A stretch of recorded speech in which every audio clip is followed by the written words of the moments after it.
नमस्कार। आप सुन रहे हैं द बॉलीवुड रेडियो और मैं हूं आपके साथ आकाश। दोस्तों, आज के इस पॉडकास्ट में बात राजेश खन्ना और प्रेम चोपड़ा की, दोनों की दोस्ती की, दोनों की साझेदारी की, दोनों के साथ काम करने की बात होगी।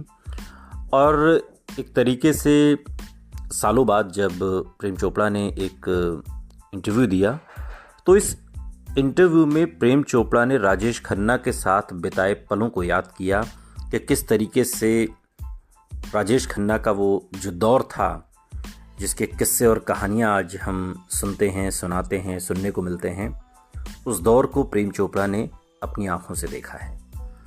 और इस इंटरव्यू में प्रेम चोपड़ा ने उसी दौर को एक तरीके से आंखों देखा हाल बयां कर दिया।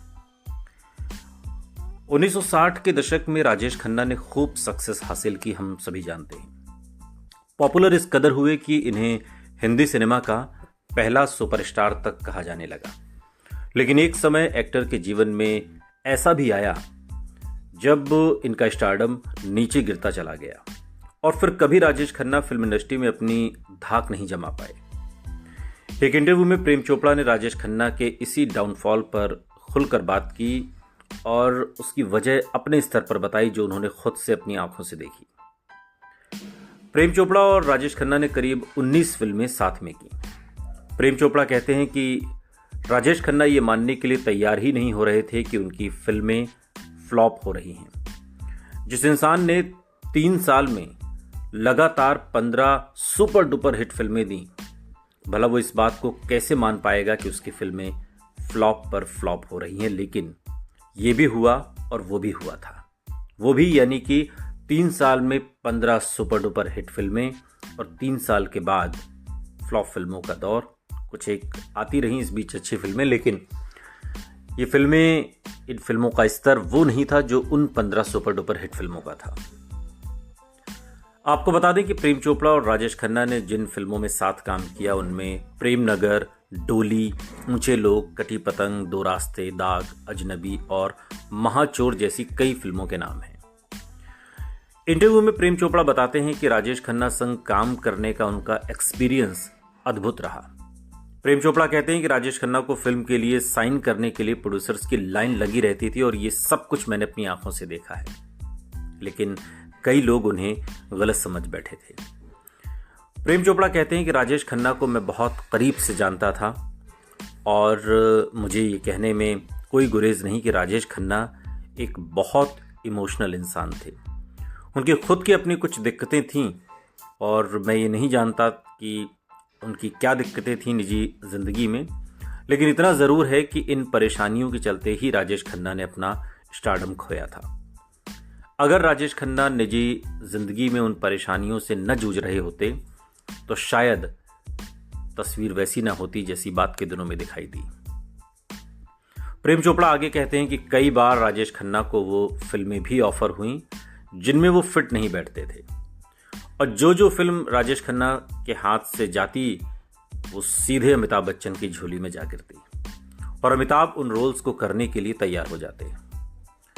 प्रेम चोपड़ा कहते हैं कि अमिताभ ने कई रोल्स ऐसे भी किए जिनमें वो पिक्चर के हीरो नहीं बल्कि एक साइड रोल में नजर आए, लेकिन राजेश खन्ना हमेशा एक हीरो का ही रोल अदा करना चाहते थे। लेकिन वो फिल्में करने से मना करते गए और देखते ही देखते उनका स्टारडम नीचे जाता रहा।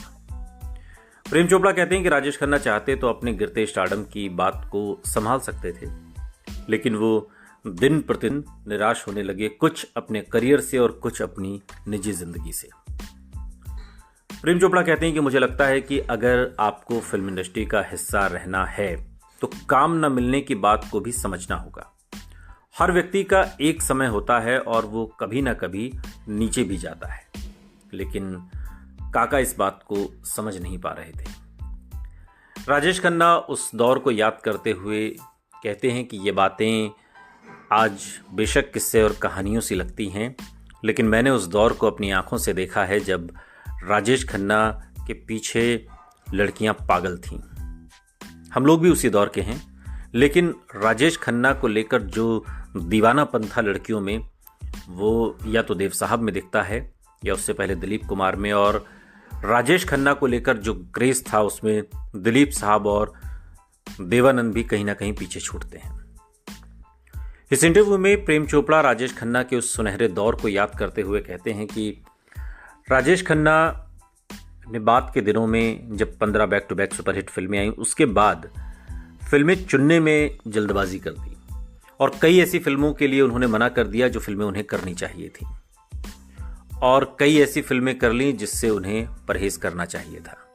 और ये सिलसिला अनवरत लगातार 2 दशक तक जारी रहा। हालांकि इस बीच कुछ अच्छी फिल्में भी आईं, मसलन अवतार, जो एक बेहद कामयाब फिल्म कही जाती है राजेश खन्ना के बाद के दिनों के लिहाज से। और राजेश खन्ना की जो जिद थी कि वो सिर्फ लीड रोल ही करेंगे, इसने भी कहीं ना कहीं राजेश खन्ना के डाउनफॉल को और ज़्यादा नीचे ले जाने का काम किया।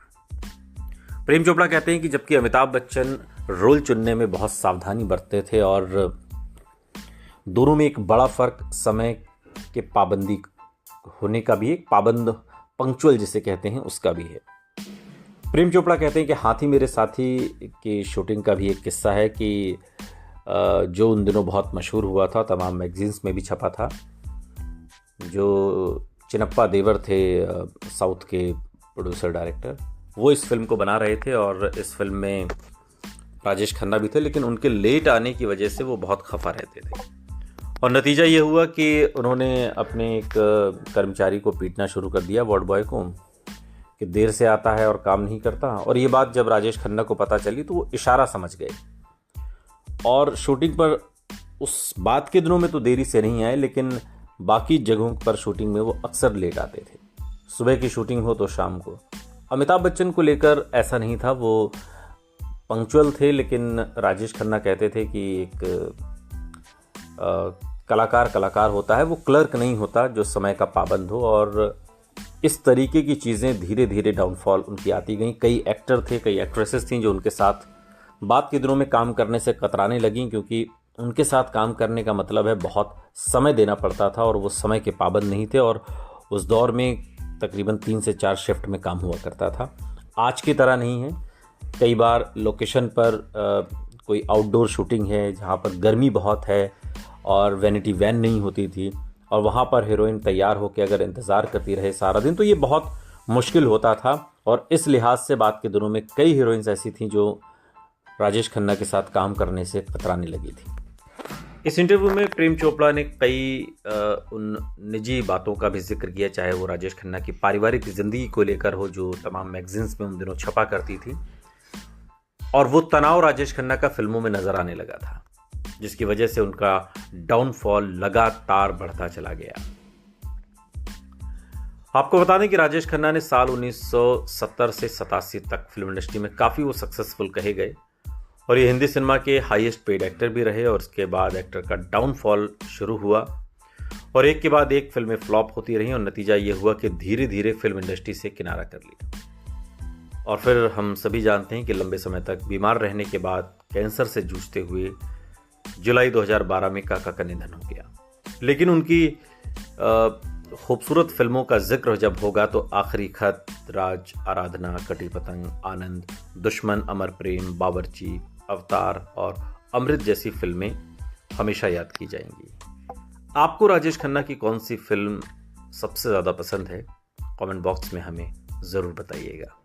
सुनते रहिए द बॉलीवुड रेडियो, सुनता है सारा इंडिया।